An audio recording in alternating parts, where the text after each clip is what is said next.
ще ви покажа обстановката, като се нанесохме. Той като апартаментче. Значи ето тук е банята. Тук ще има ликенче, тук душо.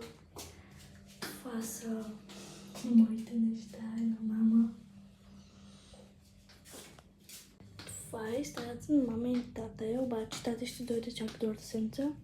И затова сега ще спим тук аз и мама.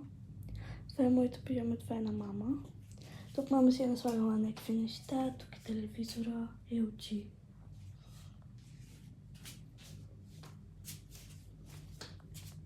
Това е коридорчето, тук шкафа, това дивана, който се обтяга, телевизора, хладилника.